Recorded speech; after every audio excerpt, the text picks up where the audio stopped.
6 நாட்களாக நிறுத்தி வைக்கப்பட்டிருந்த மேட்டுப்பாளையத்திலிருந்து உதகை செல்லக்கூடிய மலை ரயில் சேவை தற்பொழுது மீண்டும் தொடங்கப்பட்டிருக்கிறது. அண்மை செய்தியாக நாம் பார்த்துக் கொண்டிருக்கிறோம். இது குறித்தான கூடுதல் விவரங்களை எமது செய்தியாளர் மார்ட்டின் ராஜா வழங்க கேட்கலாம். வணக்கம் மார்ட்டின் ராஜா, இது குறித்தான கூடுதல் விவரங்கள். 6 நாட்களுக்கு பிறகு மேட்டுப்பாளையத்திலிருந்து உதகை செல்லக்கூடிய இயக்கக்கூடிய மலை ரயில் தனது பயணத்தை இன்று தொடங்கி இருக்கிறது. இதில் ஆவலுடன் முன்பதிவு செய்து காத்திருந்த சுற்றுலா பயணிகள் மிகவும் ஆவலுடன் இன்று ஏறி பயணித்தார்கள். கடந்த ஆகஸ்ட் 1ஆம் தேதி காலை வழக்கம் போல் 7:10 மணிக்கு கிளம்பிய மலை ரயில் அடர்லி ஹில்க்ரோ மலை ரயில் பாதையில் ஏற்பட்ட மண் சரிவு காரணமாக நிறுத்தப்பட்டது. தென்மேற்கு பருவமழை தீவிரமடைந்திருந்த நேரத்திலே அங்கே பாறைகள் உருண்டும் மண் சரிந்தும் அடர்லி ஹில்க்ரோ ரயில் நிலையங்களுக்கு இடையே தண்டவாளத்தில் மண் சரிவு ஏற்பட்டது. இதனை கண்டறிந்த ஊழியர்கள் உடனடியாக கல்லா ரயில் நிலையத்திலே மலை ரயிலை நிறுத்த சொல்லி தகவல் கொடுத்தார்கள்.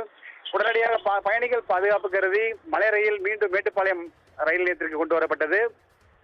இதனிடையே கடந்த 6 நாட்களாக அந்த மண் சரிவை சீரமைக்கும் பணியை ரயில்வே தொழிலாளர்கள் நிர்வாக தொழிலாளர்கள் செய்து வந்தார்கள். இதனிடையே தான் நேற்று மாலை 7 மணி அளவில் முழுமையாக ரயில்வே தண்டவாளத்தில் விழுந்த பாறை மற்றும் மண்ணை அகற்றும் பணி முழுமை பெற்றது. இதனைத் தொடர்ந்து இன்று வழக்கம் போல காலை 7:10 மணிக்கு கிளம்ப வேண்டிய மலை ரயில் உதகைக்கு அதன் பயணத்தை தொடங்கியது. இதில் சுற்றுலா பயணிகள் ஏற்கனவே முன்பதிவு செய்து காத்திருந்த சுற்றுலா பயணிகள் மிக மகிழ்ச்சியாக மலை ரயில் பயணத்தை தொடங்கினார்கள்.